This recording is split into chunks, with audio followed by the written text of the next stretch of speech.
Hi there, and welcome on the journey to transform culture. I'm Steve, and I'll be your guide. Well, folks, let's jump straight in today. Today, we're going to be talking a little bit about what if scenarios. I know in our efforts before, we talked a little bit about being proactive, but we want to get a little bit more into the depths of things today. Let's talk a little bit about what if scenarios. In your organization, you might plan for one person to be gone or one day of interruption, but do you plan for more than that? And are you planning deeply enough into certain areas? For example, if you make products, are you going deep into your product creation um, team? So, what if engineers are out? What if a significant portion of your workforce is out?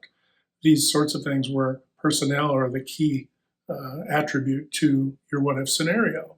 And then what is your action plan when they are out? And if they're out for a day or two, are you really prepared if their absence is to be much longer? So these are situations that you have to delve into.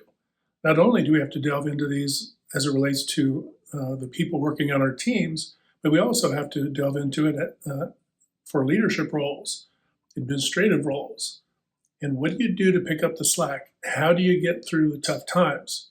Now, as we step back from that, we have to ask ourselves, what about mechanically, functionally? Because it wouldn't matter if you didn't make a product. If you work in a brick and mortar building, what if pipes break and you have floods, fires, all of these things?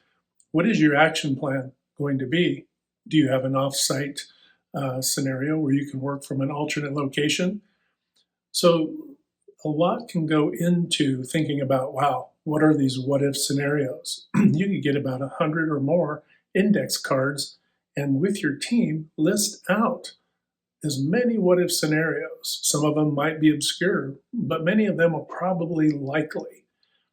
And go through and create a very long list of what if scenarios so that you can proactively now, with your team, begin to plan and prepare and create a book, if you will, of what do we do?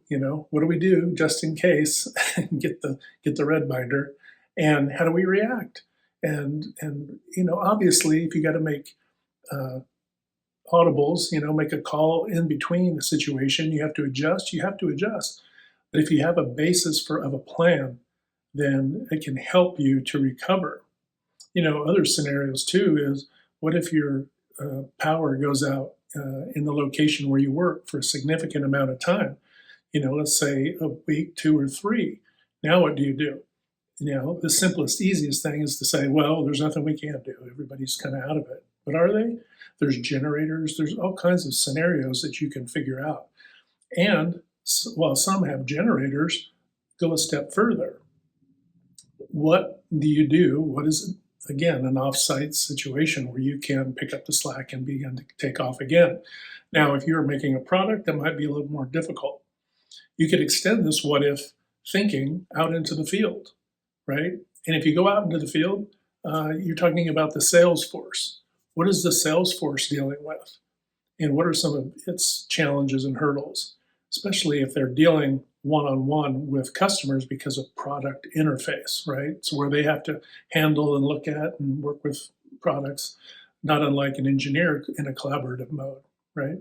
So these are situations that you need to delve into. Also, toolage. What happens if your machines and tools go down? Now, within your organization, you can say, well, what happens if your computers crash? What happens if machines break down? What happens if tools start breaking? You think, well, we run out and get some more. Well, or do you create a kit to overcome these things before they happen, right? So you can swiftly move right in and take care of business.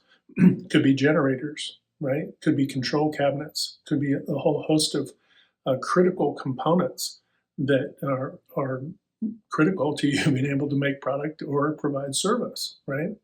I delve into some of this in my book, The Journey to Transform Culture, What Leaders and Teams Need to Know. And I highly recommend, at the very least, brainstorming with your team to come up with proactive ways to overcome some of these risks. That way, you're more prepared to pick up where you left off and at least take advantage of maximizing the amount of time energy and resources you do have when you are able to get back up and going again. All right, folks, that's all for today. But until next time, hit that good domino 3 to 5 times a week or a day or more to be able to uplift, motivate, inspire, and encourage other folks. And when you do that, not only are you transforming culture, but you're transforming yourself. And that's very important. All right, folks, hit like, share, and subscribe. And until next time, we'll talk to you later.